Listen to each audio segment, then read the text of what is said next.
Hey guys, how you doing? Welcome back to Characters Explained, a series where I cover characters from the game Battle for Neighborville to ultimately decide if they're worth trying or not. And in today's video, we have a character that I genuinely cannot believe won, Rose. I honestly cannot believe she won. It's about time. So without any further ado, let's get right into it.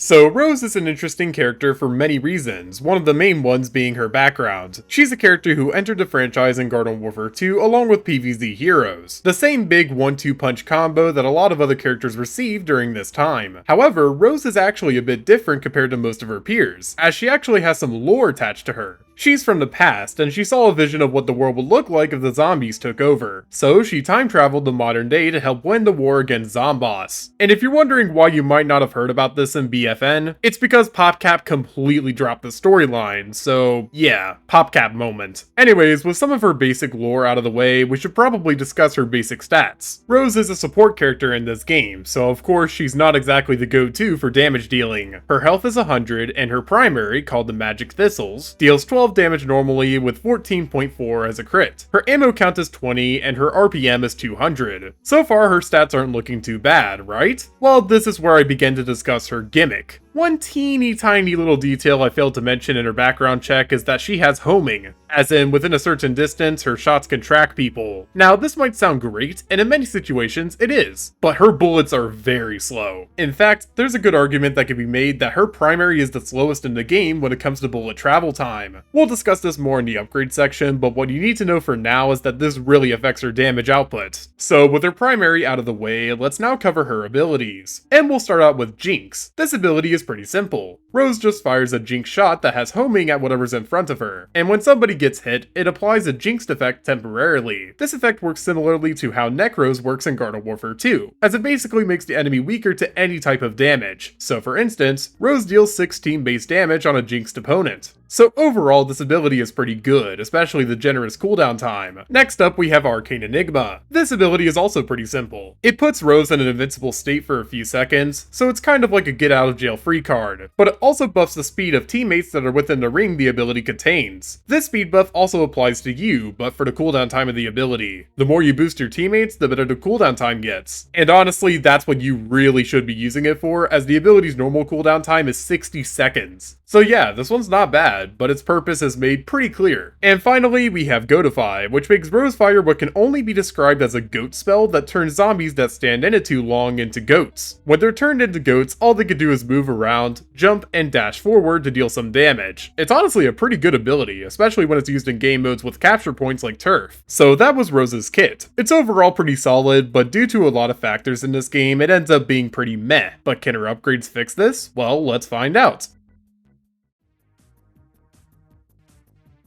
So as I'm sure you guys already know, I will not be covering Thorn Apart in this video. It simply deserves its own video, so there's no real reason to put it in this one. With that disclaimer out of the way, let's cover some Rose upgrades. We'll start out with the upgrades that only affect her, and we'll start with Escape. This upgrade increases the speed you travel when you're in the air. There's not much more to say about it, it's basically just a nerfed parkour. Next up is Time Snare, which slows down enemies when they're getting hit by your primary continuously. It's pretty solid, I'm not gonna lie, but overall it doesn't quite compare to the other two upgrades in this section. The first of those upgrades is Locked and Loaded, which increases the homing range on your primary by 100% when you're aiming, and you can definitely tell because you'll be hitting a lot more shots with it. The other upgrade, and arguably Rose's best upgrade, is Thistle Missile. This upgrade only doubles the travel time of your primary. That's it. But it's a massive help. It's so good. Rose genuinely feels so much better to play when you equip this, it's not even a joke. Now let's cover some of her ability upgrades, and we'll start out with Photosynthesis. This upgrade on paper sounds fine. You get health back whenever you vanquish a jinxed enemy. However, this upgrade does one little extra thing that makes it pretty good in my opinion. That being, it also rewards overhealth. This soul change makes it a very good upgrade in your arsenal, and I'd recommend you at least try it once. Next up is Carpool, which increases the time you spend in Arcane Enigma by quite a lot if you're continuously buffing teammates. This one has its uses, but it's overall not the best in most situations. Finally, we're rounding out this section with the two Goatify upgrades. Starting with Psychedelic Goatify, this upgrade removes some control from zombies in the goat state. It's pretty solid in many situations, especially if you have good teammates. And finally, we have Goatality, which increases the time zombies spend in the goat form to 12 seconds. 12! It's honestly a must pick for anybody who likes using Goatify. This upgrade's just that good. So with the upgrades out of the way, we can now cover 3 example builds of what Rose is capable of. So let's start out with an aggro build. This build has Thistle Missile and Locked and Loaded. It's a very basic build, but it certainly gets the job done. This build will have you lasering people across the map. Next up is a Goatify build, with Goatality, Carpool, and Escape. It may not seem like a great build for Goatify, but the other upgrades allow you to escape and enter the battlefield very easily, especially Carpool. Finally, we have a true support build, with Carpool, Escape, Revive Reward, and Refreshing Revive. It's not perfect, but Rose isn't exactly the best character to pick for support in the first place, so this setup gets the job done just fine. So now that we've covered just about everything about Rose, I think it's about time we answer the big question. Is Rose worth trying? Well, I would say yes. While I may not be a big fan of this character, in fact, there's a good argument that could be made that she's the worst character in the game, she does have a lot of good stuff in her kit, and overall she's worth a shot regardless of how much you like support characters. And with that, this video is now finished. Thank you to everybody who stuck around until the end, I really appreciate it. If you're new around here and you like what you see, then drop a like, maybe even subscribe, and I'll be seeing you guys in my next video. Peace.